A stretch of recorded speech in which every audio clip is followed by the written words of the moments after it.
Bonjour à tous et merci de nous rejoindre. Ils ont été déguerpis en 2002 et 2016 sur plusieurs sites en Côte d'Ivoire. Les artisans, membres de l'Union des artisans professionnels d'Abidjan Sud, réclament aujourd'hui l'aide du gouvernement pour un recasement. Les artisans professionnels ont donc animé il y a quelques jours une conférence de presse dans la commune de Trashville. Plus de détails dans le journal de 13 h. Toujours en Côte d'Ivoire, le projet d'éducation inclusive en faveur des enfants en situation de handicap. Ce programme consiste à intégrer ces enfants de 6 à 16 ans dans les écoles primaires avec les enfants dits normaux.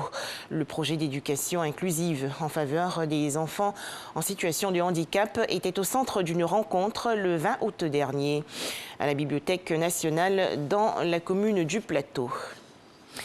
Direction à présent Katié-Plinou, dans la région centre du pays. Les populations de ce village ont célébré récemment l'intronisation de leur chef.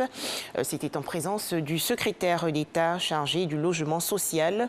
Latai Nguessan Kofi a invité les populations à cultiver le vivre ensemble pour un développement harmonieux du pays. Le vivre ensemble et la cohésion sociale comme ciment de la stabilité et le développement de la Côte d'Ivoire.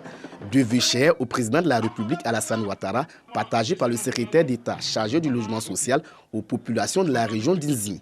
Latai Kofi Nguessan était le parrain de la cérémonie d'intronisation du 8e chef du village de Katié-Plinou, sous-préfecture de Nzékré-Zessou. Demandant à mes frères et sœurs de Katié-Plinou de s'unir pour accompagner les chefs et surtout éviter tout ce qui crée la désunion et qui empêche la cohésion.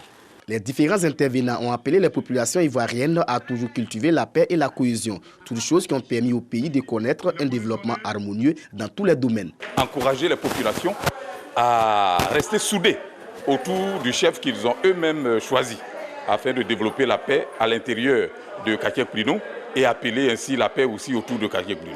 Tous nous leur avons donné le conseil de s'unir autour du chef pour que Katié-Plinou puisse avoir un développement meilleur. Les filles et fils de Katié-Plinou s'engagent à travailler afin de faire de leur village un havre de paix. Tous ont décidé de se rassembler autour du nouveau chef. C'est l'injustice qui envoie le désordre. Si le chef prône la justice, nous on ne fera que le soutenir. Latai Kofi Nguessan a mis en mission les têtes couronnées au cours de cette cérémonie d'intronisation. C'est de prôner la paix et la cohésion sociale dans tous les villages de la région d'Inzi. Voilà, c'était un reportage de Soro Corona de RTI Bouaké. En image, l'actualité au Burkina Faso, le dernier gouvernement de l'ex-président Blaise Compaoré devant la justice. Les 34 membres sont poursuivis pour leur implication présumée dans la répression de manifestants contre la modification de l'article 37 de la Constitution. Ils vont donc comparaître très prochainement devant la Haute Cour de justice. Cette institution n'attend plus que l'Assemblée nationale pour fixer la date d'ouverture du procès.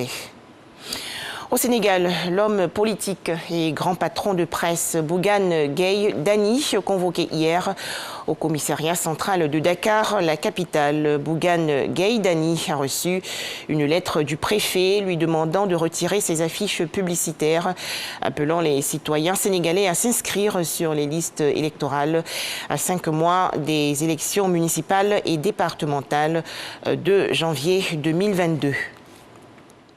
Cette autre information, le pont aérien mis en place par la France pour exfiltrer de Kaboul, la capitale afghane, des populations afghanes voulant échapper aux talibans, va s'achever le 26 août prochain si les États-Unis se retirent comme prévu de ce pays le 31 août. Annonce faite aujourd'hui par un haut diplomate français.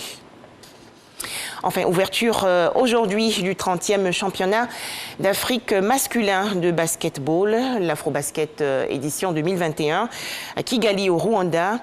16 équipes, dont les éléphants de Côte d'Ivoire, sont en lice pour tenter de détrôner la Tunisie, tenante du titre. Voilà, merci de nous avoir suivis. À 13 h, le journal.